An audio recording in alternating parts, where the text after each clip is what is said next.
बिस्मिल्लाहिर्रहमानिर्रहीम। अस्सलाम वालेकुम। क्या आपने कभी सोचा है कि लोग आपके मरने के बाद आपको किस तरह याद करेंगे और याद भी करेंगे या नहीं? या आप भी हजारों और लाखों लोगों की तरह इस भीड़ में गुम हो जाएंगे जो इस दुनिया में आए और चले गए?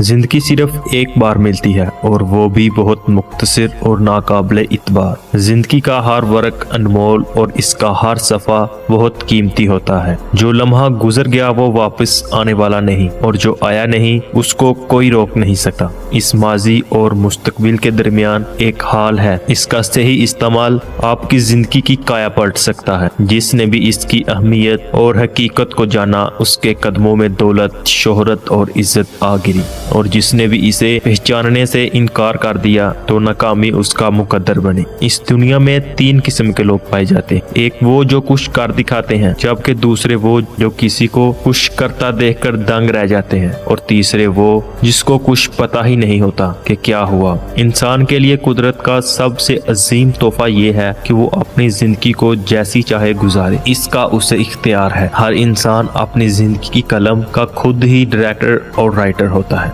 मगर साथ ही कुदरत का ये कानून भी है कि इंसान जो बोएगा वो ही काटेगा, यानी एक्शन का रिएक्शन जरूर होगा। इसमें अमीर गरीब हिंदू मुस्लिम का कोई फर्क नहीं। फितरत के असूल सबके लिए बराबर और यकसा है। किसान अच्छी तरह जानता है कि जमीन में चावल का बीज डालकर वो गेहूं नहीं काट सकता, लिहाजा इसे जो फसल चाहिए ये उसी का बीज डालता है। पर आप भी इंजीनियरिंग पढ़कर डॉक्टर नहीं बन सकते, दीनी और मजहबी किताबें पढ़कर साइंसदान नहीं बन सकते, लिहाजा जो आप पढ़ेंगे नताइज भी उसका वही आएगा। आम के एक पेड़ को जमीन में लगाया जाता है, जब आम का पेड़ फल देता है तो हजारों आम हर साल पैदा होते हैं। जिंदगी भी कुछ इसी तरह ही है। आप जो तालीम हासिल करते हैं उससे कई गुना ज्यादा अल्लाह ताला दौलत, शोहरत और इज्जत अता करता है। कुदरत की सखावतें एक के बदले हजारों, 100 के बदले लाखों देती है। मान लीजिए कि आपको अमेरिका जाना है और आपने रात भर नमाज पढ़ी और कामयाबी की रो रो कर दुआ मांगी और सुबह एयरपोर्ट पर